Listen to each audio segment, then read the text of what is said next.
Number 2. ચલો આપણે last લેક્ચરમાં ફર્સ્ટ ચેપ્ટરનું શું જોયું? બેઝિક થિયરી જોઈ હતી કે વિદ્યુતભાર એટલે શું, ઇલેક્ટ્રિક ચાર્જ એટલે શું, એમાં કઈ કઈ રીતે આપણે વિદ્યુત ભારિત કરી શકાય એ બધું વસ્તુ જોઈ હતી. આજે ખૂબ જ આ એમપી ટોપિક MCQ પ્લસ એક્ઝામ્પલની દ્રષ્ટિએ અને પ્લસ થિયરીની દ્રષ્ટિએ. ચાલો તમને શું પૂછાય? કુલમ્બનો નિયમ લખો અને બે વિદ્યુતભારો વચ્ચે લાગતા બળોને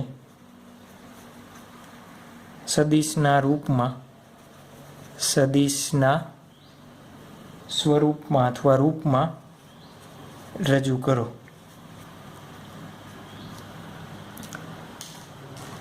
ચાલો આપણે કુલમ્બનો નિયમ જોવાનો છે. કુલમ્બનો નિયમ એટલે શું? તો ધારો કે બે વિદ્યુતભારો છે, વિદ્યુતભાર Q1, બંને વચ્ચેનું કંઈક ડિસ્ટન્સ હશે, આને કહી દઈએ Q2, બંને વચ્ચેનું અંતર R. ચાલો કુલમ્બનો નિયમ છે એટલે નિયમની કંઈ સાબિતી હોય નહીં, પણ આપણે શું કહી શકીએ? અમુક પોઈન્ટ હોય. ધારો કે આ બે વચ્ચે ઉદ્ભવતું બળ, ચલો અહીંયા ધારો કે આ Q1 છે, પહેલાં હું +1 રાખું, અહીંયા +1 રાખું, તો આ બે વચ્ચે ઉદ્ભવતું બળ કેવું હશે? પછી +2 કરું તો ઉદ્ભવતું બળ કેવું હશે? તો બળ આપણને ખબર છે, જેમ જેમ વિદ્યુતભાર વધે એમ બળ કેવો થતો જાય? વધતો જશે. તો બળ F એ Q1 Q2ના ગુણાકારના કેના પ્રમાણમાં હોય? સમપ્રમાણમાં હશે. આપણે કુલમ્બના નિયમને શું કરવાનું છે? બનાવવાનું છે. કુલમ્બના નિયમને શું કરવાનું છે? બનાવવાનું છે. ચલો બીજી વસ્તુ જોવો જોઈએ આપણે. F બીજું કેના ઉપર આધાર રાખશે? ધારો કે અહીંયા પહેલાં હવામાં બે વિદ્યુતભાર મૂક્યા, પછી પાણીમાં મૂક્યા, તો એ કેના ઉપર આધાર રાખશે? આપેલ માધ્યમ પર પણ આધાર રાખે. આપેલ માધ્યમ પર પણ આધાર રાખે. આપેલ માધ્યમ ઉપર આધાર રાખશે. ચાલો એની ચર્ચા આપણે થોડીક વાર પછી કરવાના છીએ. શું કરવાના છે? એની ચર્ચા આપણે થોડીક વાર પછી કરવાના છીએ.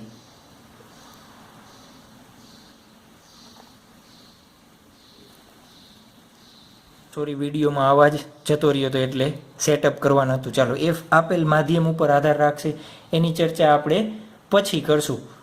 ક્યારે? જ્યારે થોડીક વાર પછી આપણે કરશું. ચાલો બીજી વસ્તુ જોવો જોઈએ. બે વચ્ચેનું અંતર છે, તો એ F એ અંતરના વર્ગના કેવા પ્રમાણમાં હશે?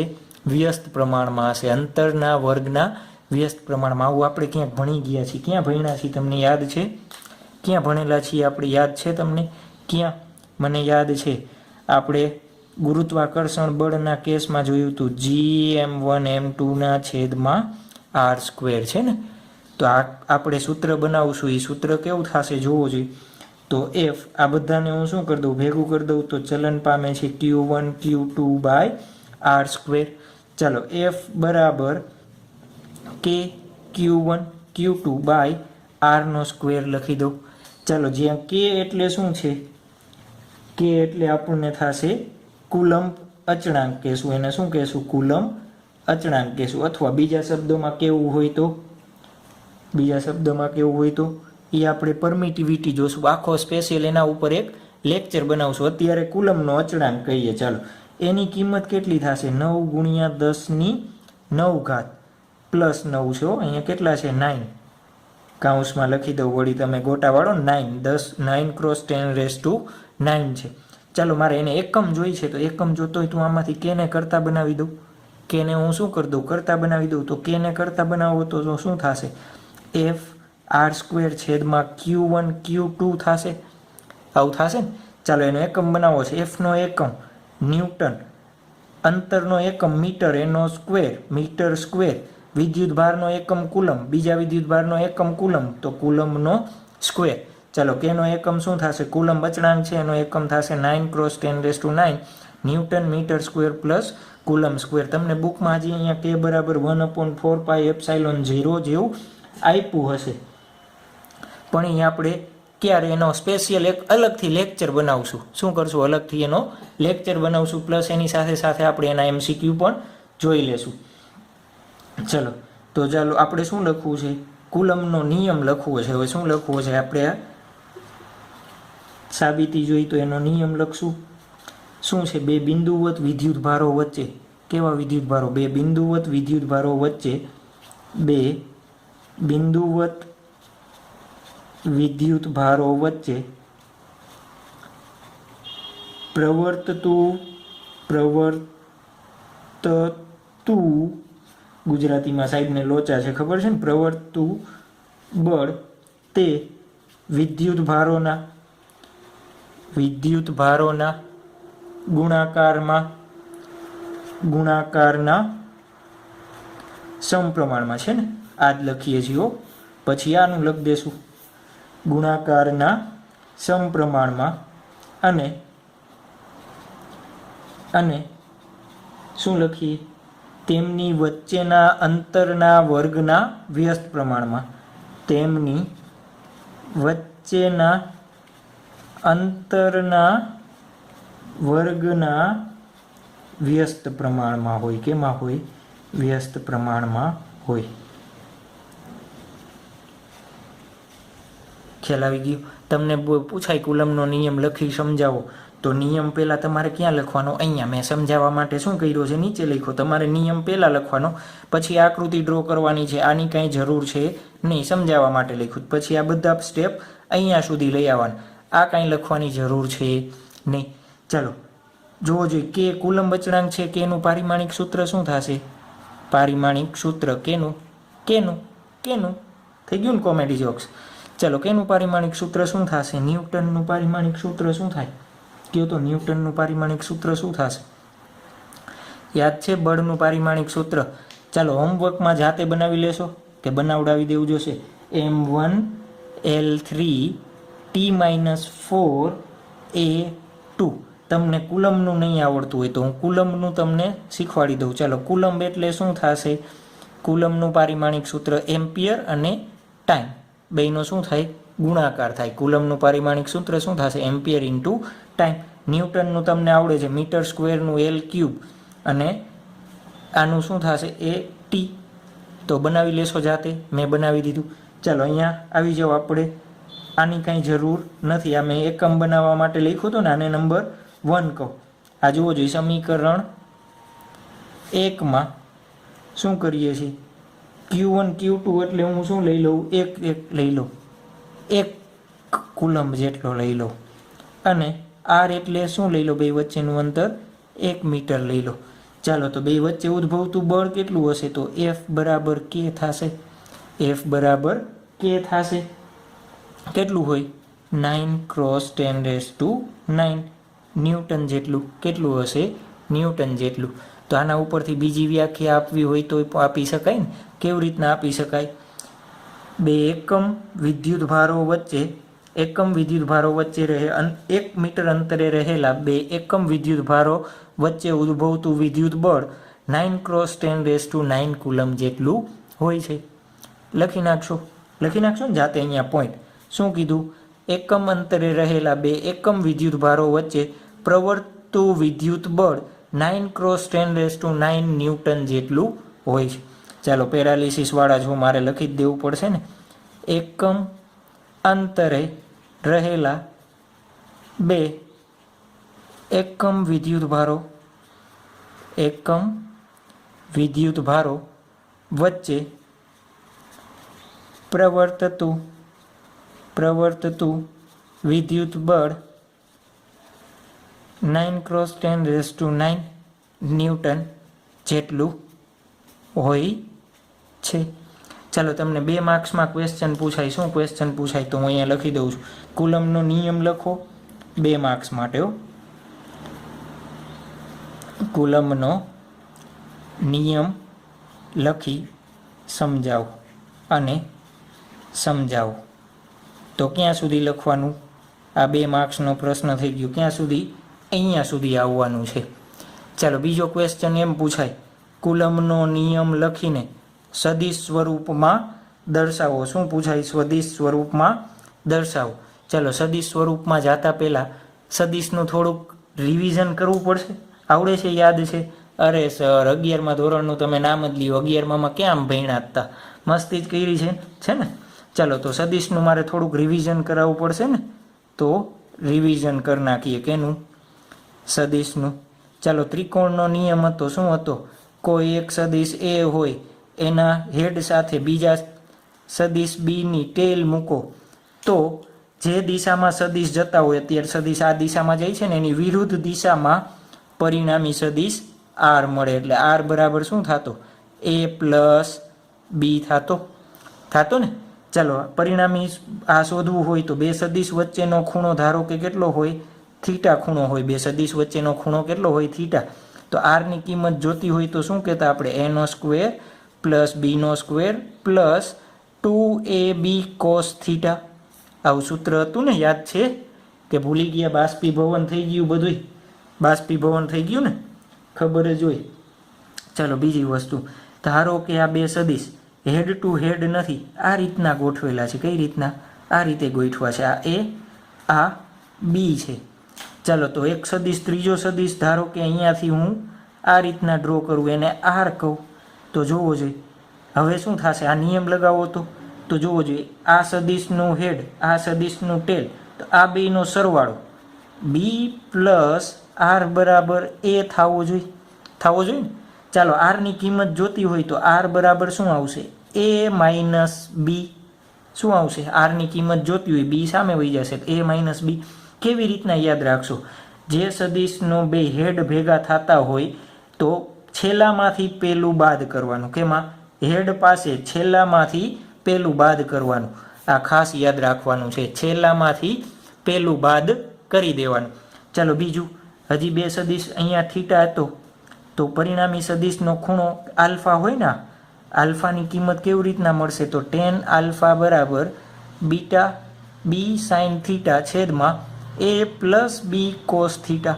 આ બધા સૂત્રો તમારે સદિશ માટે યાદ રાખવાના છે. એક તો આ ખાસ યાદ રાખવાનું છે, પછી હું વાળી ઘડીએ રિવિઝન કરાવડાવીશ નહીં. કેમ? આનું આપણે ડાયરેક્ટ પછી એનો ઉપયોગ કરવાનો હોય. ચાલો આને નાને મારે બીજી રીતે દર્શાવવું હોય તો આને નાને કેવી રીતના દર્શાવી શકું? આ એ, આ બી, બે વચ્ચેનો ખૂણો થીટા.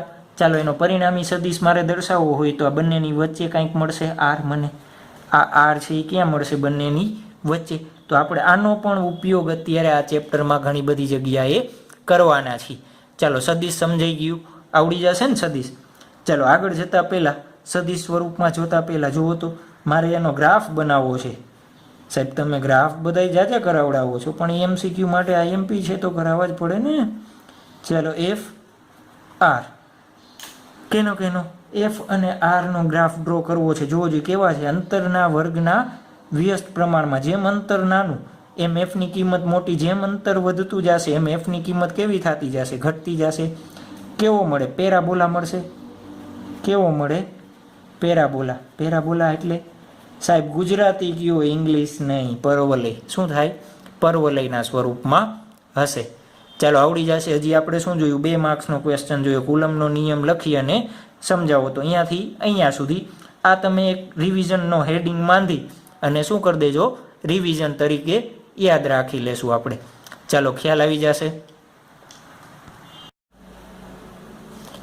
ચાલો ત્યારબાદનો ક્વેશ્ચન છે, આગળ ટાઇટલ માર્યું હતું એ જ 3 માર્ક્સનો, કુલમનો નિયમ લખી બે વિદ્યુત ભારો વચ્ચે પ્રવર્તતું બળ સદિશ સ્વરૂપમાં દર્શાવો. બળ કેવી રાશિ છે? બળ કેવી રાશિ છે? સદિશ રાશિ છે કે અદિશ રાશિ છે? હું એમ કહું કે એક વસ્તુ છે એના ઉપર 2 ન્યૂટન જેટલું બળ લાગે છે. કઈ દિશામાં? સાહેબ તમે અત્યારે અમારા માથા ઉપર 3 ન્યૂટન જેટલું બળ લગાડો છો તો પદાર્થની ક્યાં વાત? ચાલો કઈ દિશામાં બળ લાગે? તો મારે દિશાની જરૂર પડે ને. ચાલો તો એને શું કરવું છે? આપણે સદિશ સ્વરૂપમાં દર્શાવવું છે. ચાલો કેવી રીતના દર્શાવું છું? તો એક ઉદ્ગમ સાપેક્ષ લઈ લો. હું ઉદ્ગમની સાપેક્ષે 2 બિંદુવત વિદ્યુત ભારો લઈ લેશું આપણે. 2 બિંદુવત વિદ્યુત ભાર લઈ લો. ચાલો અહીંયાથી ઉદ્ગમથી આનું સ્થાન સદિશ, વળી ઈ શું સાહેબ સ્થાન સદિશ એટલે ઉદ્ગમથી એનું અંતર, સ્થાન સદિશ એટલે બીજું કાંઈ નહીં હો, ઉદ્ગમથી એનું અંતર. ચાલો આ બે વચ્ચેનું અંતર ધારો કે બે વિદ્યુતભાર છે, વિદ્યુતભારની વચ્ચેનું અંતર આપણે નામ આપી દઈએ 1, 2 નામ આપી દો. શું આપી દો? 1, 2 અથવા 2, 1 જે કહીએ. ચાલો એને નામ આપો 1 અને નામ આપો 2 નામ આપીએ આપણે. શું આપીએ? 2. ચાલો શું કરશું? અહીંયા ધારો કે Q1 વિદ્યુતભાર છે, અહીંયા ધારો કે Q2 વિદ્યુતભાર છે. આપણે હવે જોજો સદિશના સ્વરૂપમાં દર્શાવવું છે તો હું શું કરીશ? Q1 ના કારણે Q2 પર ઉદ્ભવતું બળ શોધી લઉં. પછી શું શોધું? Q2 ના કારણે Q1 પર ઉદ્ભવતું બળ શોધું. સમજાય છે સાહેબ? ઉપરથી જાય છે, કાંઈ સમજાતું નથી. ચાલો તો કંઈ વાંધો નહીં, ન સમજાય તો આપણે ટ્રાય કરીએ છીએ સમજાવવાની. તો વ્યવસ્થિત થિયરી લખતા જાય. પહેલો પોઈન્ટ અહીંયા શું લખશો? કુલમનો નિયમ લખવાનો. આગળ આપણે જોયો એ નિયમ તમે તમારી જાતે અહીંયા લખી નાખશો ને. ચાલો કુલમનો નિયમ લખી નાખજો. ત્યારબાદનો પોઈન્ટ હું લખું છું. ધારો કે આકૃતિમાં દર્શાવ્યા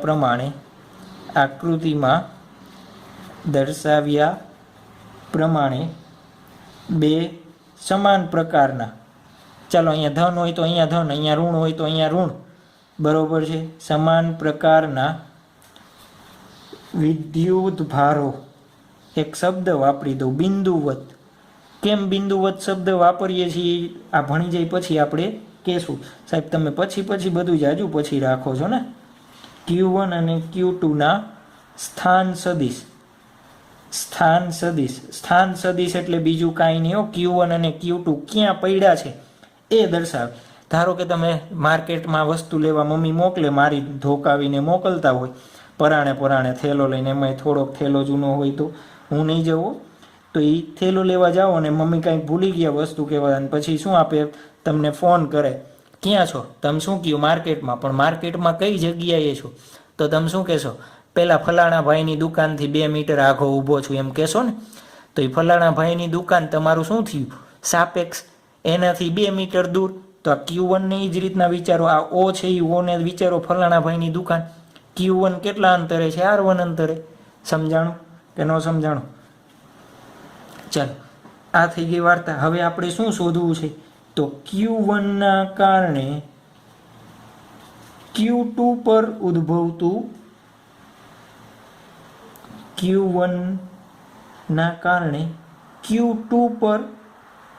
ઉદ્ભવતું બળ તમે ગમે એ પહેલા શોધી શકો.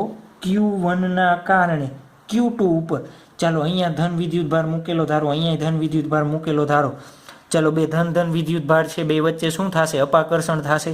તો અપાકર્ષણના કારણે આ દિશામાં જવાની ટ્રાય કરશે ને, તો આ ઉદ્ભવતું બળ કેવી રીતના નામ આપું છું જોજો. બીજા પર પહેલાના કારણે લાગતું બળ. નામ ખાસ યાદ રાખવાનું છે. શું? બીજા પર પહેલાના કારણે લાગતું બળ. પાછું રિપીટ કરું. બીજા પર પહેલાના કારણે લાગતું બળ. પાછું રિપીટ કરું. બીજા પર પહેલાના કારણે ઉદ્ભવતું બળ. ચાલો F21 શોધવો છે મારે. તો F2 આપણને બળ જોયું કુલમના નિયમ ઉપરથી શું થાય કે Q1 Q2 બાય R². આવું જોયું ને આપણે, R² આવું સૂત્ર જોયું. ચાલો મારે સદિશના સ્વરૂપમાં દર્શાવવું છે. શું કરવું છે? સદિશના સ્વરૂપમાં દર્શાવવું છે. તો એને કેવી રીતના દર્શાવીશ? ચાલો પાછી એક જરૂર પડી કે નહીં? સદિશની જરૂર પડી ને. ચાલો એ સદિશની જરૂર પડી છે તો સદિશને પાછું અહીંયા એક થિયરી સમજાવી દઉં તમને. એકમ સદિશ. ચાલો એકમ સદિશ એટલે શું? જે સદિશનું માન એટલે એની કિંમત, સદિશનું માન 1 એકમ હોય. કેટલું હોય? 1 એકમ હોય. તેને શું કહેવાય? એકમ સદિશ કહેવાય. એકમ સદિશ કહેવાય. ચાલો પછી એકમ સદિશ દિશા દર્શાવે. ખાલી શું દર્શાવે? માત્ર દિશા દર્શાવે.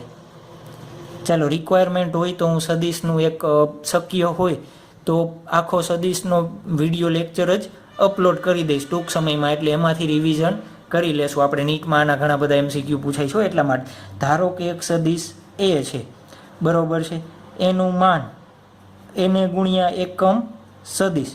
કોઈ સદિશ કેવી રીતના બને? તો સદિશનું માન એને ગુણ્યા એકમ સદિશ. જોજો અહીંયા f છે એ શું છે? આપણે એનું મૂલ્ય લખ્યું. મારે એને સદિશ બનાવવો હોય, દિશા દર્શાવવી હોય તો મારે શું કરવું પડે? આ દિશામાંનો એકમ સદિશ દર્શાવવો પડે. ચાલો એકમ સદિશ શોધવો હોય તો જોવો જોઈએ શું લખી શકાય? સદિશના છેદમાં સદિશનું મૂલ્ય, સદિશના છેદમાં સદિશનું મૂલ્ય, સદિશનું માન અથવા મૂલ્ય. ખ્યાલ આવી ગયો? આ થિયરીમાં લખવાની નથી હો, સમજવા માટે છે. શું કરવાનું છે? સમજવા માટે. ચાલો સમજાઈ ગયું? ના સર હજી ન સમજાણું. ચાલો આ સમજાઈ ગયું. F21 એટલે આપણે બે વચ્ચે ઉદ્ભવતું શું શોધ્યું? બળ શોધ્યું છે. મારે એને સદિશના સ્વરૂપમાં લખવું છે. કેમાં લખવું છે? સદિશના સ્વરૂપમાં લખવું છે. તો મારે આને દિશા દર્શાવવી પડે કે ન દર્શાવવી પડે? જોવો તો મારે આને દિશા દર્શાવવી પડે કે ન દર્શાવવી પડે? ધારો કે હું અહીંયા એરો આપી દઉં, અહીંયા એરો આપી દઉં. ક્યાં જાવો છો? 1ના કારણે 2 પર આ રીતના એરો દર્શાવી દઉં હું. તો મેં તમને હમણાં થોડીક વાર પહેલાં શીખવાડ્યું. શું જોઈ મારે? શું જોઈ છે મારે? જોજો ક્યાં જાઉં છો? અહીંયાથી આમ જાઉં છો તો મારે આની કિંમત જોઈ ને, આ સદિશની કિંમત. અરે યાર ચાલો અહીંયા ફરીથી આકૃતિ ડ્રો કરું છું. અહીંયા Q1 છે, R1 સદિશ છે, આને Q1 કયો છો, અહીંયા Q2 છે, આ મારા માટે R2 છે. આ રીતના છે ને. હવે જોવો જોઈએ 1ના કારણે તમે કેના ઉપર શોધો છો? 2 ઉપર. તો 1થી મારે ક્યાં જવું પડે? 2 ઉપર જવું પડે કે નહીં? જવું પડે ને. 1થી મારે ક્યાં જવું પડે? 2 ઉપર જવું પડે. તો મારે આ સદિશની કિંમત જોતી હોય તો કયા સદિશની? આ સદિશની કિંમત જોઈ છે તો શું થાય? થોડીક વાર પહેલાંનું રિવિઝન કરો. બેયના જ્યાં હેડ અથડાતા હોય તો અંતિમ માઇનસ પ્રથમ. તો આ હેડ અથડાય છે ને, તો અંતિમ માઇનસ પ્રથમ.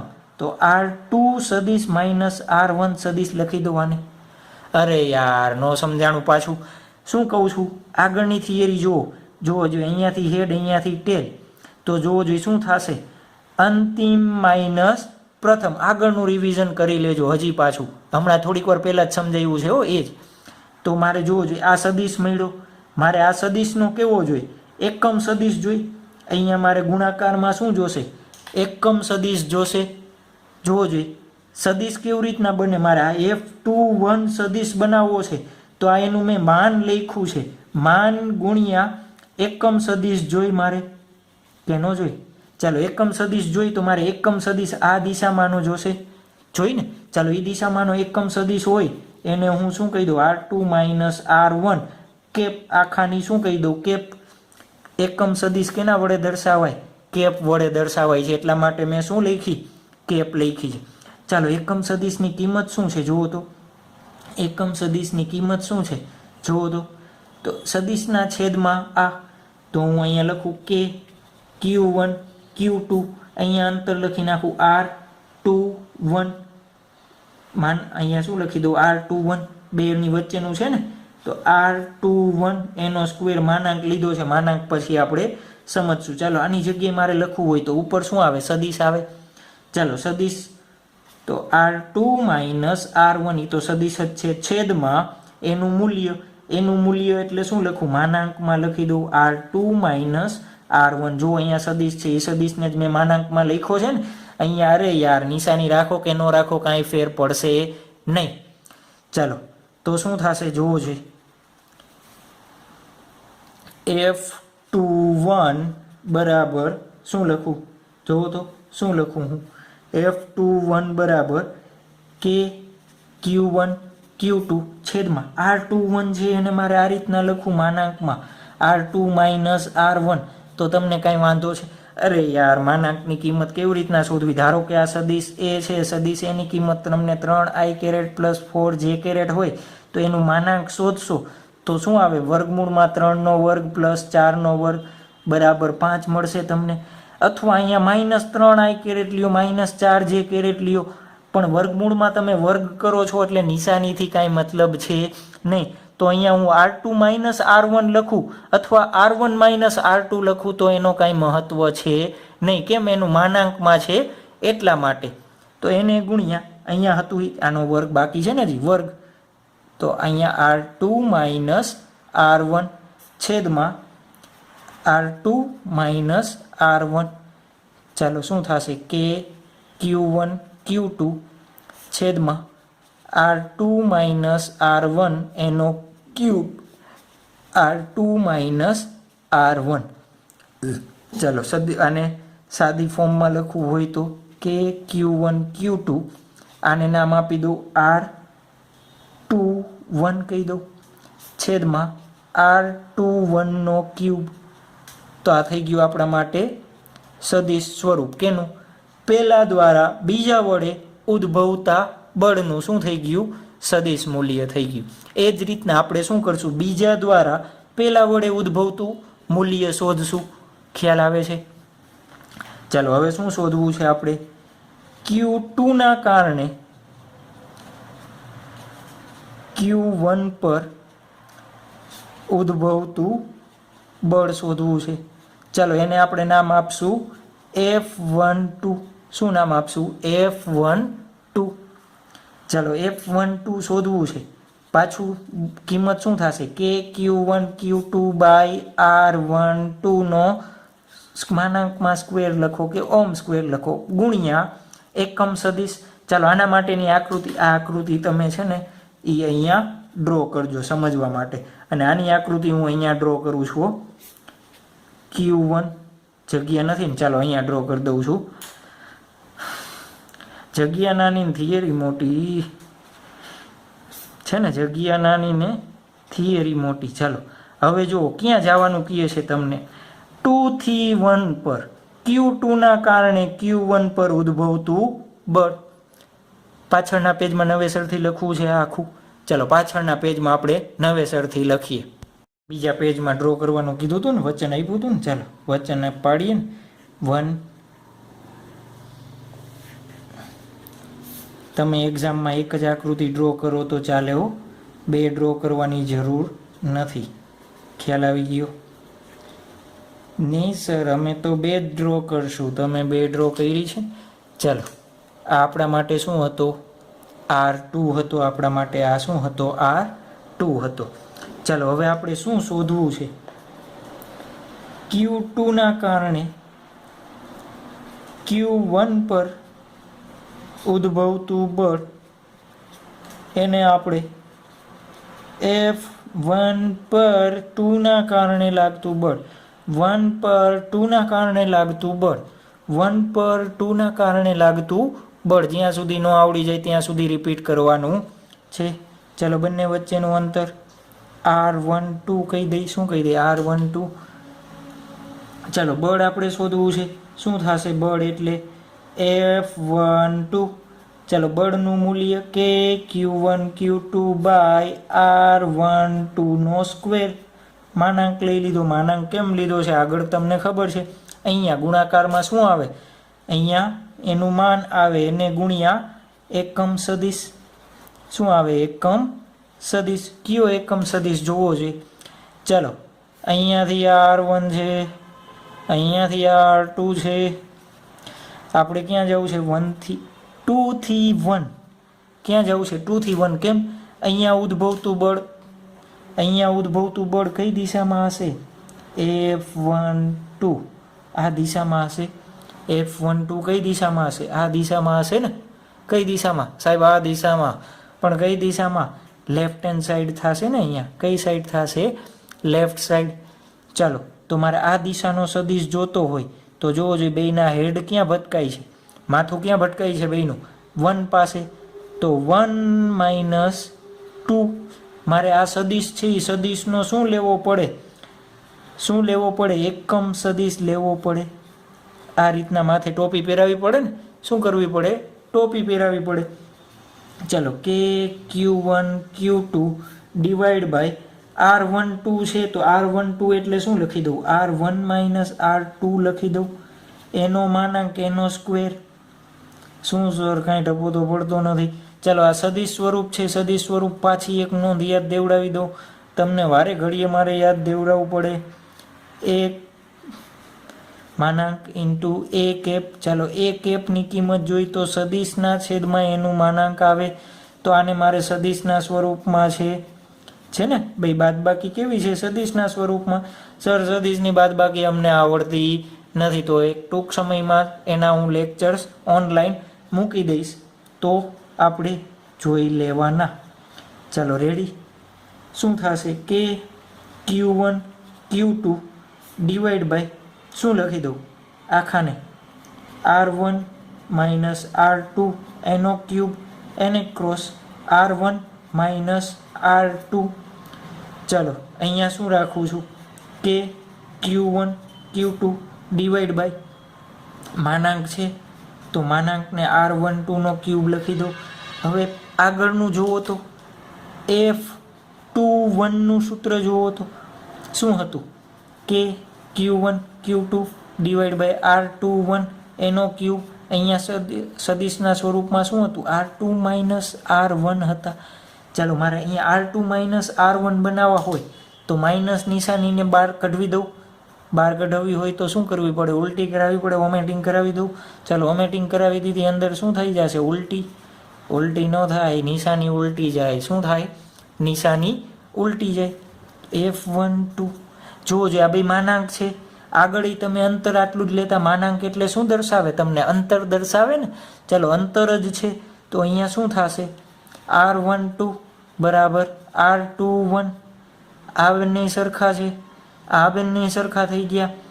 તો આગળ તમે આને આગળના પેજમાં, ક્યાં? આગળના પેજમાં સમીકરણ 1, સમીકરણ 2, સમીકરણ 1 અને 2 પરથી શું લખી શકાય? F12 is equal to minus F21.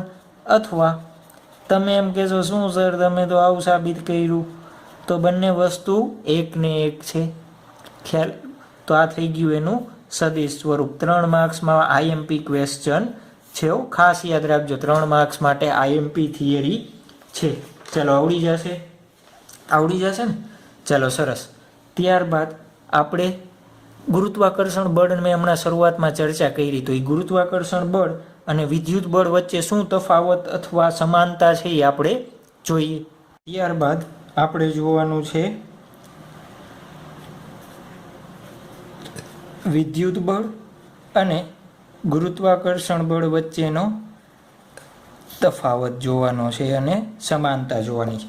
ચાલો પહેલાં બેનું સૂત્ર લખી નાખું. વિદ્યુત બળ કે Q1 Q2 by R square FE G M1 M2 by R square. ચાલો શું દર્શાવી લઈએ? Q1 Q2 M1 M2. ચાલો પહેલાં તો સમાનતા લખી નાખીએ. આપણે શું કરી નાખીએ? સમાનતા. ચાલો સમાનતા શું છે જોવો જોઈએ. બંને અંતરના વર્ગના વ્યસ્ત પ્રમાણમાં હોય. બંને અંતરના વર્ગમાં વ્યસ્ત પ્રમાણમાં હોય છે. વ્યસ્ત પ્રમાણમાં હોય છે. ચાલો નંબર 2 શું લખશું? ગુરુત્વાકર્ષણ બળ. આના કારણે આ દિશામાં આકર્ષાશે, આના કારણે આ દિશામાં આકર્ષાશે. આકર્ષાય ને, પણ કઈ લાઈનમાં છે જોવો જોઈએ. આ જોડતી રેખા ઉપર જ છે ને, તો આના કારણે આ દિશામાં બળ F21, આના કારણે આ દિશામાં બળ F12. બે ધન હોય તો અપાકર્ષણ થાય. આ ધન છે, આ ઋણ છે, તો આના કારણે આકર્ષે આ દિશામાં, આના કારણે આકર્ષે આ દિશામાં. થશે ને? ચાલો તો જોવો જોઈએ. બંને બળ એટલે FE અને FG એ બે વિદ્યુતભાર અને દળ ને જોડતી રેખા પર લાગે છે. ચાલો ત્યારબાદ આપણે જોવાનો છે તફાવત. શું જોવાનો છે? તફાવત. ચાલો તફાવત જોવાનો છે. તફાવતનો પહેલો પોઈન્ટ એ સરપે. ચાલો જોવો જોઈએ. અહીંયા બે ધન હોય તો બંને શું કરશે? અપાકર્ષણ કરશે. તો બંને ઋણ હોય તો શું થશે? આકર્ષણ. ચાલો વિદ્યુત બળ આકર્ષી કે અપાકર્ષી પ્રકારનું હોય છે. અપાકર્ષી પ્રકારનું હોય છે. માર્કર પૂરી થવા એવી છે ને સર, નવી માર્કર લઈ લ્યો. ચાલો સર પાસે પૈસા પતી ગયા છે. ચાલો બીજું, ગુરુત્વાકર્ષણ બળ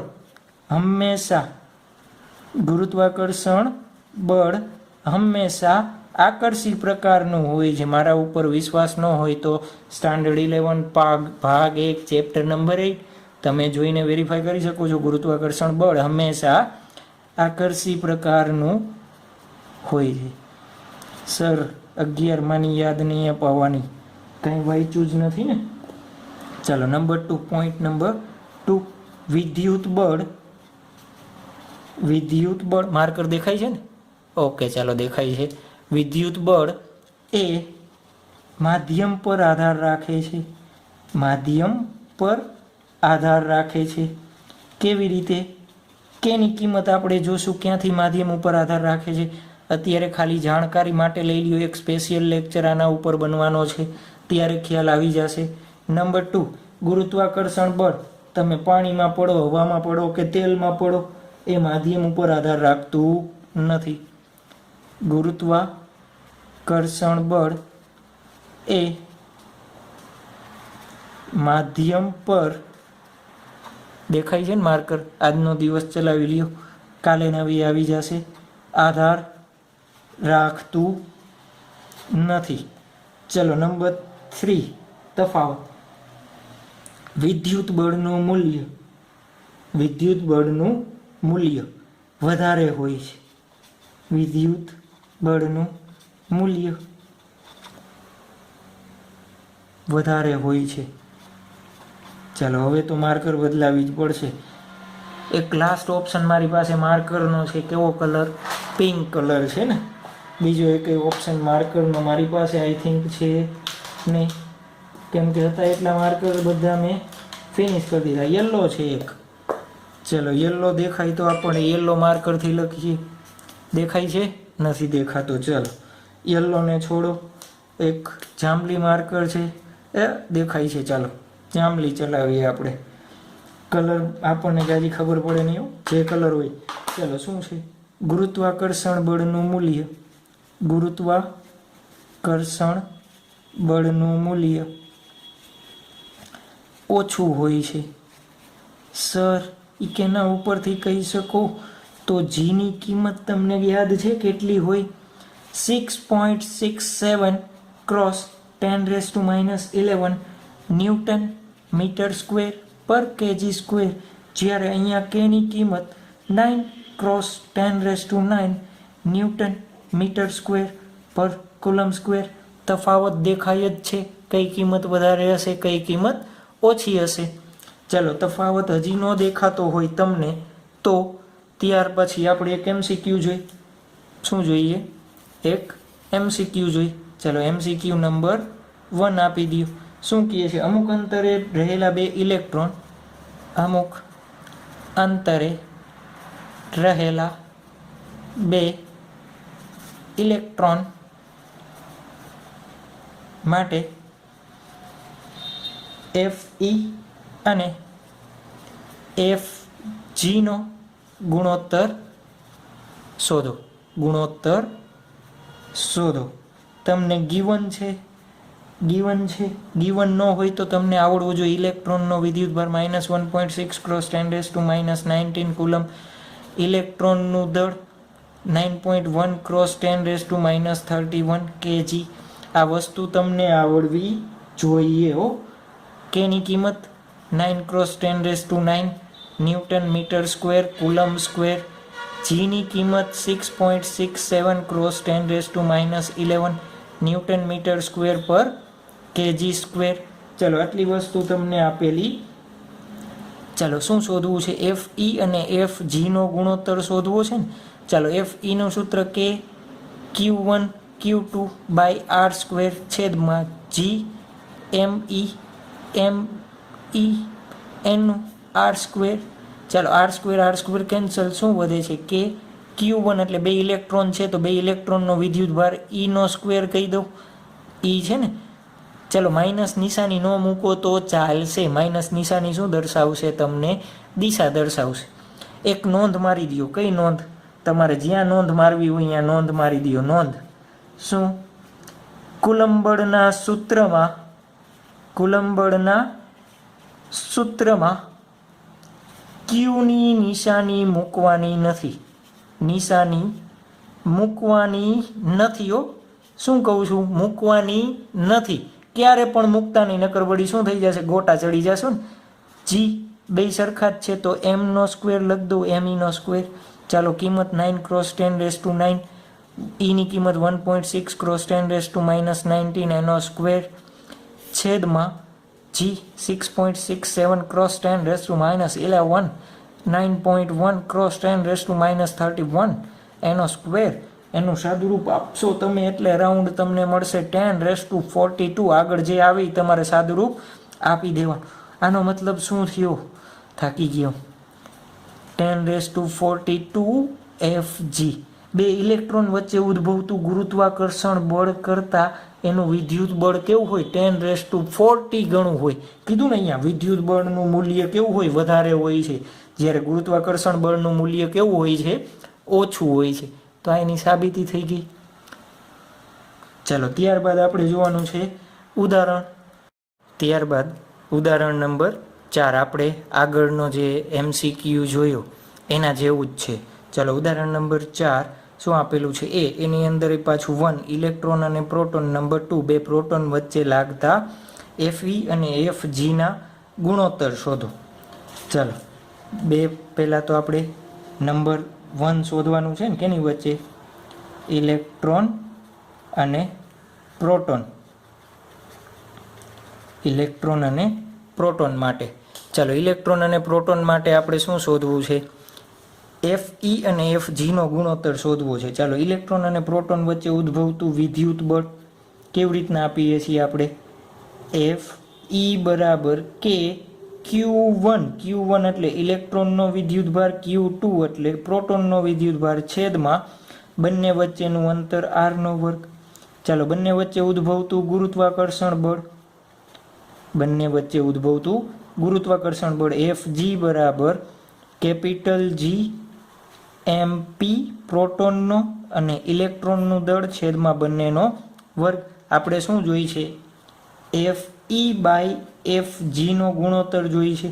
ચાલો ગુણોત્તર લેવો હોય તો શું વધશે? ખાલી તો KQE બાય KP છેદમાં G MEmP. આ સમજાઈ ગયું ક્યાંથી? r² બે માટે સરખા છે તો r² શું થઈ જશે? કેન્સલ આઉટ થઈ જશે. r² શું થઈ જશે? કેન્સલ આઉટ થઈ જશે. એટલા માટે શું થશે? આ સૂત્ર બનશે. ચાલો બધી કિંમત મૂકી દો. 9 × 10⁹ QE અને QP પ્રોટોન અને ઇલેક્ટ્રોનનો વિદ્યુતભાર કેવો હોય? સમાન હોય છે ને. પ્રોટોન અને ઇલેક્ટ્રોનનો વિદ્યુતભાર કેવો હોય? સમાન. ખાલી કેવી હોય? નિશાની જ બદલે હો. એક પ્લસ હોય ને એક કેવો હોય? માઇનસ હોય. ચાલો આપણે કીધું હતું Feના સૂત્રમાં નિશાની તમારે મૂકવાની નથી. નોંધ મારવાની કીધી હતી ને, તમારે ક્યાંય નિશાનીનો ઉપયોગ કરવાનો નથી. ચાલો તો અહીંયા હું કિંમત મૂકતો જાઉં. શું કરી દઉં? અહીંયા હું કિંમત મૂકતો જાઉં તો શું થશે? જુઓ તો અહીંયા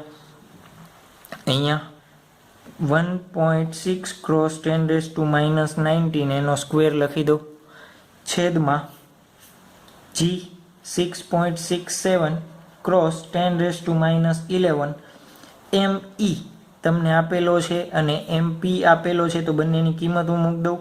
9.11 ક્રોસ 10⁻31 ક્રોસ 1.67 ક્રોસ 10⁻27. ચાલો આનું સાદુરૂપ આપશો એટલે આપણને મળશે 2.4 ક્રોસ 10⁻39. શું મળશે? 2.4 ક્રોસ 10⁻39. ચાલો હજી એની અંદર બીજું શું શોધવાનું છે? નંબર 2 આપણે શોધવાનું છે બે પ્રોટોન વચ્ચે ચાલો આને આકૃતિથી સમજવું હોય બંનેને તમે સમજી શકો આકૃતિ, તો હું એક આકૃતિ વડે સમજાવી દઉં છું. શું કરી દઉં છું, એક તમને આકૃતિમાં કાંઈ જાજુ બધું છે. ધારો કે એક પ્રોટોન છે, બે વચ્ચેનું અંતર r છે, પાછો બીજો એક પ્રોટોન છે. ચાલો આનો વિદ્યુતભાર Q હોય તો પ્રોટોનનો વિદ્યુતભાર એ Q જ છે. બંને માટેનો વિદ્યુતભાર કેવો થશે? સમાન. ચાલો આનું દળ mp હોય તો આનું દળ એ mp થાય ને. ચાલો તો વિદ્યુત બળનું સૂત્ર લખાવડાવો મને. તો વિદ્યુત બળ બરાબર શું લખી શકાય? Fe બરાબર K પહેલાનો વિદ્યુતભાર ઇન્ટુ બીજાનો વિદ્યુતભાર છેદમાં r². ગુરુત્વાકર્ષણ બળ લખાવડાવો. ચાલો ગુરુત્વાકર્ષણ બળ શું થશે? ગુરુત્વાકર્ષણ બળ શું થશે? Fg બરાબર કેપિટલ G પહેલાનું દળ ઇન્ટુ બીજાનું દળ છેદમાં બંને વચ્ચેનું અંતર r². ચાલો આપણે તો બંનેનો શું જોઈએ છે? ગુણોત્તર. તો ગુણોત્તર જોતો હોય તો K Q છે તો Qનો વર્ગ લખી દઉં છેદમાં r² કેવા થઈ જશે? કેન્સલ. છેદમાં G mp છે તો mp નો વર્ગ કરી દો. ચાલો બધી કિંમત મૂકીએ આપણે. K 9×10⁹. Q કેનો લેવાનો જોજો? પ્રોટોન માટે છે તો Q કેનો લેવાનો? પ્રોટોન. અરે સર, પ્રોટોન અને ઇલેક્ટ્રોનનો વિદ્યુતભાર તો સરખો જ છે, તો બંને આડાહોડા લઈ લઈ તો કાંઈ વાંધો. ચાલો Cની કિંમત 6.67×10⁻11 mp 1.67×10⁻27 એનો સ્ક્વેર. ચાલો આનો સાદુરૂપ આપશો એટલે આપણને મળશે 1.3×10⁻36. તો આ થઈ ગયો નંબર એ. ઓપ્શન નંબર એની ગણતરી કરી આપણે. નંબર 4 બી ઓપ્શન શું આપેલો છે? ઇલેક્ટ્રોન અને પ્રોટોન વચ્ચેનું અંતર એંગસ્ટ્રોમ દૂર હોય ત્યારે તેમના પરસ્પર આકર્ષણ બળથી ઉદ્ભવતા ઇલેક્ટ્રોન અને પ્રોટોનના પ્રવેગ શોધો. ચાલો પ્રવેગ શોધવા છે. પ્રવેગ એટલે મને ખબર છે F બરાબર શું થાય? ma થાય. F બરાબર શું થશે? ma થશે. આ F કેના કારણે? ધારો કે એક ઇલેક્ટ્રોન છે, એક શું છે? પ્રોટોન છે. ચાલો ઇલેક્ટ્રોનનો વિદ્યુતભાર ઋણ, પ્રોટોનનો વિદ્યુતભાર કેવો હશે? ધન. ચાલો તો ધન અને ઋણ છે એના કારણે શું થશે? એ બંને એકબીજા તરફ આકર્ષણ બળ ઉદ્ભવશે. એ આકર્ષણ બળ કેટલું હોય? તો એ બંને વચ્ચે ઉદ્ભવતા કુલમ બળ જેટલું હોય. કેના જેટલું હોય? કુલમ બળ. તો અહીંયા F રહ્યો, એ F મારે ઇલેક્ટ્રોન માટે લખવો હોય તોય એ F સરખો આવશે. પ્રોટોન માટે લખવું હોય તોય F કેવો આવશે? સરખો આવશે. ચાલો સામેની બાજુ M. મારે ઇલેક્ટ્રોનનો પ્રવેગ શોધવો હોય તો M કેનો લેવો પડે? ઇલેક્ટ્રોનનો. ને પ્રોટોનનો શોધવો હોય તો કેનો લેવો પડે? પ્રોટોનનો શોધવો. તો સૌથી પહેલાં તો આપણે શું શોધવું પડે? Fe શોધવું પડે. ચાલો Fe શોધવા માટે બંને વચ્ચેનું અંતર કેવું આપ્યું છે? 1 એંગસ્ટ્રોમ આપ્યું છે. R બરાબર 1 એંગસ્ટ્રોમ. એને મીટરમાં ફેરવી દો. 1 એંગસ્ટ્રોમ બરાબર 10⁻10 મીટર. ચાલો પહેલાં આપણે શું શોધશું? Fe શોધી લે. તો Fe બરાબર શું થશે? કે Q ઇલેક્ટ્રોનનો, Q પ્રોટોનનો છેદમાં r² કેની કિંમત 9×10⁻9. ચાલો Qની કિંમત 1.6×10⁻19 આખાનો વર્ગ. આખાનો વર્ગ કેમ લખ્યો છે મેં? જોજો QE અને QP ઇલેક્ટ્રોન અને પ્રોટોનનો વિદ્યુતભાર કેવો છે?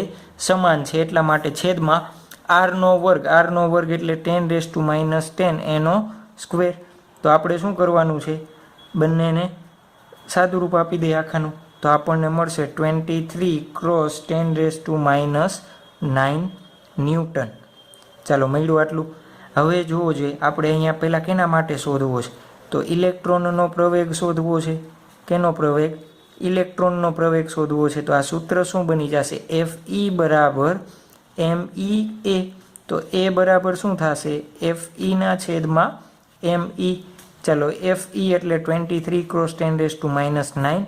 me એટલે ઇલેક્ટ્રોનનું દળ 9.1×10⁻1.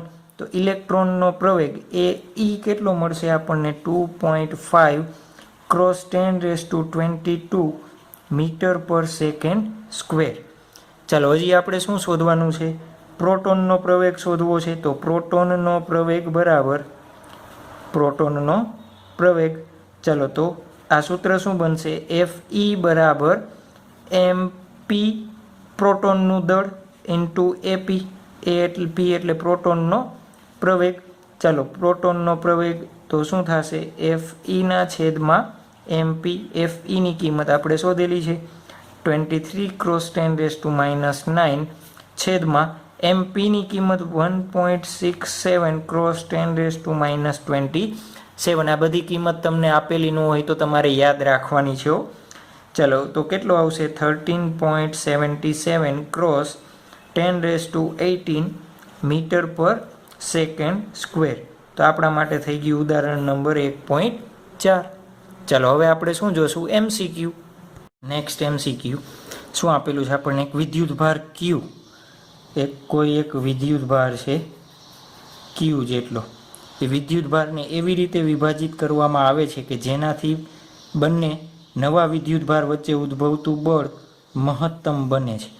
ચાલો ધારો કે હું કહું આ વિદ્યુતભાર છે એના બે ટુકડા કર્યા, એક ટુકડો આ અને બીજો ટુકડો આ. આના ઉપરનો વિદ્યુતભાર ધારો કે એક્સ છે, તો આના ઉપર કેટલો વિદ્યુતભાર? કુલ ક્યુ હતો એક્સ જેટલો મેં આને આપી દીધો, તો આમાં કેટલો વધશે? ક્યુ માઇનસ એક્સ જેટલો. બંને વચ્ચેનું અંતર ધારો કે કેટલું છે? આર. બંને વચ્ચેનું અંતર કેટલું છે? આર. ચાલો આપણને શું કીધું છે? વિદ્યુત બળ મહત્તમ બને છે. ચાલો વિદ્યુત બળ મહત્તમ બને છે તો પહેલાં તો મારે વિદ્યુત બળ શોધવું પડશે. તો વિદ્યુત બળ એફ ઈ બરાબર શું થશે? કે Q1 Q2 by R square. ચાલો કે Q1 એટલે શું છે? આને Q1 કહી દો, આને શું કહી દો? Q2 કહી દો. Q1 એટલે એક્સ, Q માઇનસ એક્સ છેદમાં આરનો વર્ગ. ચાલો હવે આપણે સ્ટાન્ડર્ડ 11માં ભણી ગયા હતા બેઝિક મેથેમેટિક્સમાં. અરે સર તમે એવું તો કાંઈ કરાયું જ નથી બેઝિક મેથેમેટિક્સ જો. ચાલો જ્યારે કોઈ પણ રાશિ મહત્તમ બને છે, આ સૂત્ર મહત્તમ બને, એ મહત્તમ બને ત્યારે ધારો કે y2x નો ગ્રાફ છે, એમાં મહત્તમ અને ન્યૂનતમ માટેની શરત શું હતી? dy/dx બરાબર શું થાય? 0. મહત્તમ અને ન્યૂનતમ માટે શરત શું હતી? dy/dx બરાબર શું થાય? 0. ચલો હવે જુઓ જોઈએ, અહીંયા y x ઉપર આધાર રાખે છે એટલે dy/dx લીધો. તો આ એફ ઈની કિંમત આ સૂત્રમાં જુઓ તો કે ઉપર આધાર રાખશે. કે તો કેવો છે? કુલંબ અચળાંક છે, એની કિંમત ગમે એ સૂત્ર લ્યો તમે, એક્સ આપણે ગમે એ લ્યો તમે, શું થશે? અચળ. આર જો જે અત્યારે બે વિદ્યુતભાર છે, બે વિદ્યુતભાર વચ્ચેનું અંતર બદલાવો છો? નથી બદલાવતા. એક્સ ઉપર આધાર રાખે. કેવી રીતના? ધારો કે આનો વિદ્યુતભાર 10 કુલંબ છે, મેં એક ભાગ પાડ્યો, આને 2 કુલંબ આપ્યો, આને 8 કુલંબ આપ્યો. પછી મને મજા આવી, આને 3 કુલંબ આપ્યો, આને 7 કુલંબ આપ્યો. ખ્યાલ આવે છે? તો એક્સની કિંમત બદલાશે, ક્યુની કિંમત તો ટોટલ તો 10 જ વિદ્યુતભાર છે, તો ક્યુની કિંમત બદલાશે નહીં. ચાલો તો એફ ઈની કિંમત કેના ઉપર આધાર રાખે છે? એક્સ ઉપર આધાર રાખે છે ને. એફ ઈની કિંમત કેના ઉપર આધાર રાખે છે? એક્સ ઉપર. તો મારે વિકલન કેનું કરવું પડે? df/dx પ્રત્યે મારે શું કરવું પડે? વિકલન કરવું પડે. ચાલો એની કિંમત કેવી આવે? 0 આવશે. એની કિંમત કેવી આવશે? 0. ચાલો લખતા જાઓ, વિકલન કરવાનું છે આપણે. d/dx કે એક્સ એફ ઈની મેં શું કરી? આ કિંમત મૂકું છું. અરે સર વિકલન ભૂલાઈ ગયું છે, આવડતું નથી. ચાલો અચળ હોય વિકલનમાંથી શું થઈ જશે? બહાર આવી જશે. અચળ હોય વિકલનમાંથી શું થઈ જશે? બહાર આવી જશે. તો k/r² કેવા છે? અચળ. કે અને r² કેવા છે? અચળ. એને બહાર લઈ લો. આ વિકલનની નિશાની પહેલાં આને આપી દો, અથવા શું કરું? આ બેનો ગુણાકાર કરી દઉં અંદર તોય ચાલે. શું કરું છું હું? આને એક્સને આની સાથે ગુણાકાર કરી દઉં. આ એક્સ એટલે qx માઇનસ એક્સનો વર્ગ આવું થઈ જશે બરાબર 0. ચલો k/r² સામે જશે એટલે તો 0 જ થઈ જશે. k/r² સામે જશે એટલે 0. તો અહીંયા શું વધે છે? d/dx qx માઇનસ d/dx હું પાછું આને આપી દઉં, એક્સનો વર્ગ બરાબર 0. ચાલો શું થશે જોવો જોઈએ. ક્યુ અચળ છે, ક્યુને બહાર લઈ લો તો એક્સનું વિકલન શું થાય? એક ઘાત ઓછી થાય ને, અને એ ઘાત જે હોય આગળ. ચાલો એક ઘાત આગળ અને એક ઘાત ઓછી. એક્સ ઉપર અત્યારે કાંઈ નથી તો 1 લખી દઉં, તો 1 આગળ અને એક્સની એક ઘાત ઘટે. માઇનસ અહીંયા શું થશે, 1 ઘાત આગળ અને 1 ઘાત ઓછી, તો 2 હતા, 2માંથી 1 ઓછી, 2 આગળ બરાબર 0. ચાલો અહીંયા શું વધશે, ક્યુ એક્સની 0 ઘાત, એક્સની 0 ઘાત માઇનસ 2x બરાબર 0. ચાલો ક્યુ એક્સની 0 ઘાત એટલે 1 માઇનસ 2x બરાબર 0. તો ક્યુ બરાબર શું થશે, 2x. તો આપણે એક્સની કિંમત શોધવી છે ને, તો એક્સ બરાબર ક્યુ બાય 2. ચાલો તો પ્રથમ વિદ્યુતભાર કેટલો હશે, પ્રથમ વિદ્યુતભાર કેટલો હશે, Q1 બરાબર આપણે ધાર્યો છે ને Q1 બરાબર x બરાબર Q બાય 2. બીજો વિદ્યુતભાર જે ભાગ પાડેલો છે એ Q2 બરાબર શું હશે, Q માઇનસ x. તો Q માઇનસ Q બાય 2 એના બરાબર શું લખું, Q બાય 2. તો આ થઈ ગયો આપણા માટે આન્સર. આ શું થઈ ગયું, આપણા માટે આન્સર થઈ ગયો. ચાલો તો અહીંયા કુલમ્બના નિયમનો ઉપયોગ આપણે અહીંયા પૂર્ણ કરીએ છીએ. એના MCQ આવડી જાય ને. બીજા MCQ કેવા હોય, સૂત્ર આ છે તો કે Q1 Q2 અને R કા Q1 બદલાવે Q2 બદલાવે કા અંતર બદલાવશે. આપણે આના MCQ હજી જોવાના છે. ક્યારે જોશું, જ્યારે આપણે પરમિટિવિટીની વાત કરશું ત્યારે હું આના MCQ વધારે તમને કરાવડાવીશ. ચાલો તો હવે આપણે જોવું છે કુલમ્બના નિયમની મર્યાદા જોવી છે. મારે શું જોવી છે, કુલમ્બના નિયમની મર્યાદા. શું જોવું છે મારે, કુલમ્બના નિયમની મર્યાદા, લિમિટેશન હશે ને. ચાલો કુલમ્બના નિયમની આપણે વ્યાખ્યા લખી ત્યારે મેં કીધું હતું, બે બિંદુવત વિદ્યુત ભારો વચ્ચે ઉદ્ભવતું બળ. તો હંમેશા કુલમ્બનો નિયમ કેમાં લાગશે, કુલમ્બનો નિયમ હંમેશા બે બિંદુવત વિદ્યુત ભારો વચ્ચે જ લાગુ પડે. બે શબ્દ કાઢી નાખો, બે કરતાં વધારે હોય તો કુલમ્બનો નિયમ લગાવી શકાય. એ આપણે હમણાં જોવાના છીએ. વિદ્યુત ભારો વચ્ચે લાગુ પડે છે. ચાલો બીજું શું કીધું હતું, વિદ્યુત ભારો કેવા હોવા જોઈએ, સ્થિર હોવા જોઈએ. વિદ્યુત ભારો કેવા હોવા જોઈએ, સ્થિર હોવા જોઈએ. સ્થિર હોય તો જ લાગુ પડશે. કુલમ્બનો નિયમ માત્ર સ્થિર વિદ્યુત ભારો વચ્ચે લાગુ પડે છે. ચાલો ક્યારે લાગુ પડે, ઘણી વખત સ્ટુડન્ટ્સને શું હોય, આમાં કન્ફ્યુઝન હોય. ચાલો બે સ્થિર વિદ્યુતભાર છે તો કુલમ્બનો નિયમ લાગુ પડશે, યસ. ચાલો એક સ્થિર છે એક ગતિમાં છે ત્યારે લાગુ પડશે. બંને ગતિમાં છે ત્યારે લાગુ પડશે, નહીં પડે. ખ્યાલ આવ્યો, જ્યારે બંને સ્થિર હોય ત્યારે લાગુ પડશે. એક સ્થિર હોય અને એક ગતિમાં હોય ત્યારે પણ કુલમ્બનો નિયમ લાગુ પડશે, પણ બે ગતિમાં હોય ત્યારે કુલમ્બનો નિયમ લાગુ પડશે નહીં. તો આ થઈ ગઈ કુલમ્બના નિયમની મર્યાદા. કુલમ્બનો નિયમ જોયો. કુલમ્બના નિયમમાં આપણે બે જ વિદ્યુતભારોની ચર્ચા કરી હતી. ચાલો બે કરતાં વધારે વિદ્યુતભાર હોય ત્યારે કુલમ્બનો નિયમ કેવી રીતે આપણે એપ્લાય કરી શકાય, તો એના માટે આજે આપણે જોવાના છીએ વિદ્યુત બળોના સંપાતપણાનો સિદ્ધાંત. સંપાતપણાનો સિદ્ધાંત શું જોવાના છીએ આપણે, સિદ્ધાંત સમજાવો. ચાલો ક્વેશ્ચન તમને થિયરીમાં આ રીતના પૂછાઈ શકે, અથવા બીજી રીતે શું પૂછાઈ શકે, બીજી રીતે પૂછાઈ શકે, બે કે તેથી વધુ વિદ્યુતભારોના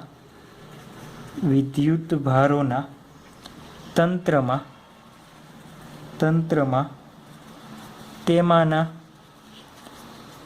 કોઈ એક વિદ્યુતભાર પર બાકીના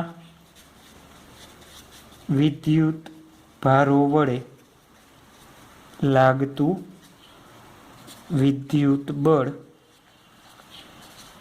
શોધવાનું સૂત્ર મેળવો. આ રીતના તમને શું થાય, ક્વેશ્ચન પૂછાય. ચાલો તો શું કરશું આપણે, બે કે બે કરતાં વધારે વિદ્યુત ભારો હોય, ચાલો બે વિદ્યુત ભાર વચ્ચે વિદ્યુત બળ શોધવા માટે આપણે કુલમના નિયમનો ઉપયોગ કરતા, પરંતુ બે કરતાં વધારે વિદ્યુત ભારોના તંત્રમાં તેમના કોઈ એક વિદ્યુત ભાર પર બાકીના વિદ્યુત ભારો વડે ઉદ્ભવતું વિદ્યુત બળ શોધવા માટે આપણે કુલમના નિયમ એની સાથે સાથે સંપાતપણાના સિદ્ધાંતનો પણ ઉપયોગ કરવો પડે. ચાલો પહેલો પોઈન્ટ શું લખશો તમે, હું શું બોલ્યો, બે વિદ્યુત ભારો વચ્ચે લાગતું વિદ્યુત બળ શોધવા માટે કુલમના નિયમનો ઉપયોગ કરાય, પરંતુ બે કરતાં વધુ વિદ્યુત ભારોના તંત્રમાં તેમાંના કોઈ એક વિદ્યુત ભાર પર બાકીના વિદ્યુત ભારો વડે ઉદ્ભવતું વિદ્યુત બળ શોધવા માટે સંપાતપણાનો તથા કુલમના નિયમનો ઉપયોગ થાય છે. આટલી વસ્તુ તમારે પોઈન્ટ નંબર 1માં લખવાની છે. હું લખીશ તો શું થઈ જશે, રાત પડી જશે ને અહીંયા. ચાલો તો એ પોઈન્ટ તમે જાતે લખી લેશો એવી આશા રાખીએ છીએ. ચાલો તો આપણે શું જોવાનું છે, સિદ્ધાંત, સંપાતપણાનો સિદ્ધાંત સમજાવો કીધો છે ને. ચાલો સિદ્ધાંત શું છે, જ્યારે કોઈ વિદ્યુત ભાર પર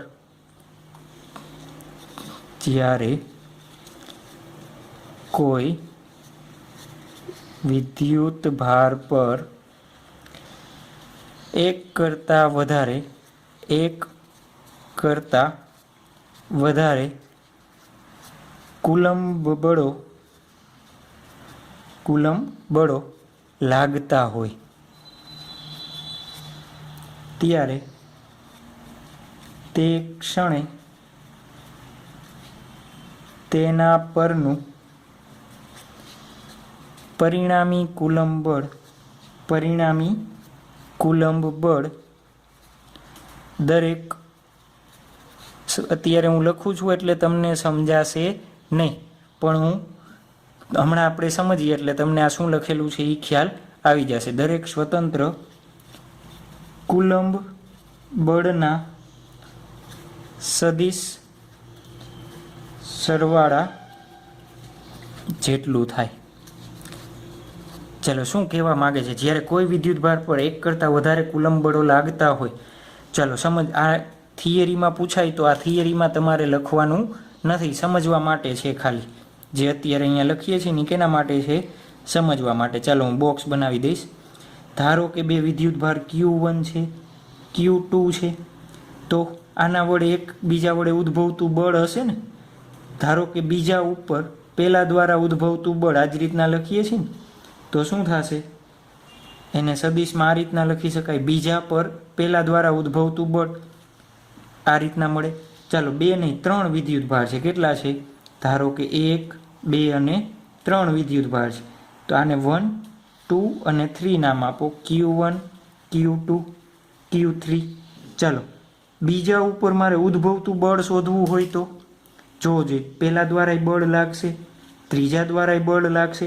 તો મારે બીજા ઉપર બળ શોધવું હોય તો હું કેવી રીતના લખી શકું, F બીજા ઉપર પહેલા દ્વારા ઉદ્ભવતું બળ પ્લસ ત્રીજા દ્વારા બીજા ઉપર ઉદ્ભવતું બળ, આ રીતના લખી શકાય. આનો મતલબ એ છે ને, બીજા ઉપર પહેલા દ્વારા બળ, બીજા ઉપર ત્રીજા દ્વારા બળ. તો એ જ કહેવા માગે છે, જ્યારે કોઈ વિદ્યુત ભાર પર એક કરતાં વધારે કુલમ્બ બળ, આ એફની કિંમત તમે કુલમ્બ બળના નિયમમાં જ આપણે શોધીએ છીએ ને, કેવી રીતના 1, 2 છે તો KQ1 Q2 બાય R12 નો square plus KQ2 Q3 by R23 નો સ્ક્વેર. આ રીતના જ કુલમ્બ બળનો ઉપયોગ આપણે કરીએ છીએ. ચાલો તો એ શું કહે છે, એક કરતાં વધારે કુલમ્બ બળો લાગતા હોય ત્યારે તે ક્ષણે તેના પરનું પરિણામી કુલમ્બ બળ દરેક સ્વતંત્ર કુલમ્બ બળના સદિશ સરવાળા જેટલું હોય છે. જો જે આ સદિશનો સરવાળો કર્યો ને એના બરાબર થાય. તો આ ખ્યાલ આવી ગયો, આ સમજાઈ ગયું. ચાલો આ સમજાઈ જશે તો હવે જે આપણે થિયરી જોવી છે એ થિયરી તમને આવડી જશે. આ થિયરીમાં આ જ છે, બીજું કાંઈ નવું નથી, પણ આપણે જે ટેક્સ્ટ બુકમાં આપી છે એ પ્રમાણે થિયરી કરવી પડે ને, તો આપણે એ પ્રમાણે થિયરી જોઈએ. ચાલો કોઈ એક ઉદ્ગમ બિંદુ ઓથી, હું એક્સ અક્ષ ને વાય અક્ષ અત્યારે બનાવતો નથી. ચાલો ધારો કે Q2 વિદ્યુત ભાર કેટલા R2 સ્થાન સદિશે છે, એક વિદ્યુત ભાર Q1 કેટલા છે R1 પર છે અને ધારો કે એક Q3 વિદ્યુતભાર અહીંયાથી R3 સદિશ ઉપર છે. ચાલો તમને એમ કે આપણે શું શોધશું તો પહેલાં લખી નાખી. આકૃતિમાં દર્શાવ્યા પ્રમાણે કેમ થિયરી માટે પૂછાઈ શકે ને, થોડીક કેવી છે આઈએમપી થિયરી છે એવું પ્રમાણે 3 વિદ્યુતભારો Q1 Q2 અને Q3નું તંત્ર ધ્યાનમાં લ્યો. એ જ કર્યું છે ને, Q1 Q2 Q3 એના સ્થાન સદિશ અનુક્રમે લખી દો. અહીંયા સ્થાન સદિશ અનુક્રમે કોને કહેવાય? સ્થાન સદિશ. સ્ટાન્ડર્ડ 11 સર 11માંની વાત જ નહીં કરવાની, એ ક્યાં આવડે છે. ચાલો સ્થાન સદિશ એટલે શું? આપણે હમણાં થોડીક વાર પહેલાં ઉદાહરણ આપ્યું હતું, તો મારે બીજી વાર રિપીટ કરવું નથી. ચાલો આપણે કરવું છે શું? ધારો કે આપણે શું શોધશું? Q1 પર બાકીના 2 વડે ઉદ્ભવતું વિદ્યુત બળ શોધવું છે. ધારો કે Q1 પર બાકીના વિદ્યુતભારો Q2 અને Q3 વડે લાગતા વિદ્યુત બળો અનુક્રમે નામ આપી દઈએ. આપણે શું કહીએ છીએ? 1 પર છે ને, કેના વડે? 2 વડે, અને સદિશ લખવાનું હો, અને F13 છે. ચાલો હું પહેલાં 2 ને 1 ને જોડું. આપણે ક્યાં જવું છે? 2 દ્વારા 1 પર લાગતું બળ શોધવું છે ને, 2 દ્વારા 1 પર લાગતું બળ શોધવું છે. ચાલો તો આપણા માટે શું થશે? R1 માઇનસ R2 ક્યાંથી? જો આ બેના હેડથી હેડ, માથુંથી માથું ભટકાય, તો માથુંથી માથું ભટકાય ત્યારે અંતિમ માઇનસ પ્રારંભિક, આ રીતના લખી શકાય ને, અંતિમ માઇનસ પ્રારંભિક. આ શું થઈ ગયું? આ સદિશનું માપ થઈ ગયું. શું થઈ ગયું? આ સદિશનું માપ. એને R12 સદિશ કહી શકો. ખ્યાલ આવ્યું? ચાલો આના દ્વારા ઉદ્ભવતું બળ કઈ દિશામાં હશે? તો આ દિશામાં હશે, આ રીતના. આને નામ આપું F12 સદિશ બળ. આપણે કીધું હતું કુલમ્બ બળમાં શું કીધું હતું? કુલમ્બ બળ હંમેશા 2 વિદ્યુતભારોને જોડતી રેખા ઉપર હોય છે. કીધું હતું ને, યાદ છે? 2 વિદ્યુતભારોને જોડતી રેખા ઉપર હોય. તો જોજો આ 2 વિદ્યુતભારોને જોડતી આ રેખા, ધારો કે I+ છે, તો આમાં કારણે અપાકર્ષણ થશે, તો આ દિશામાં બળ લાગશે. ચાલો એ જ રીતના, ચાલો પહેલાં તો F12 શોધી નાખીએ આપણે.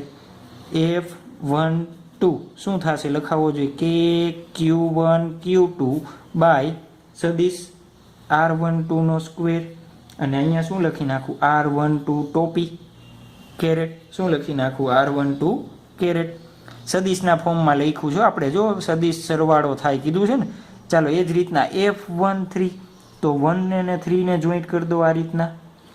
ચાલો એના દ્વારા ઉદ્ભવતું બળ કઈ દિશામાં છે? આ રીતના F13 હશે ને. ચાલો આની કિંમત કેટલી થશે? જે આ સદિશ છે એની કિંમત, માથુંથી માથું ભટકાય તો અંતિમ માઇનસ પ્રારંભિક, આ જે કથ્થઈ કલરનું છે ને એનું માપ, R1 માઇનસ R3. ચાલો તો શું કરી દો કે Q1 Q3 divide by R13 નો સ્ક્વેર, R13 કેપ.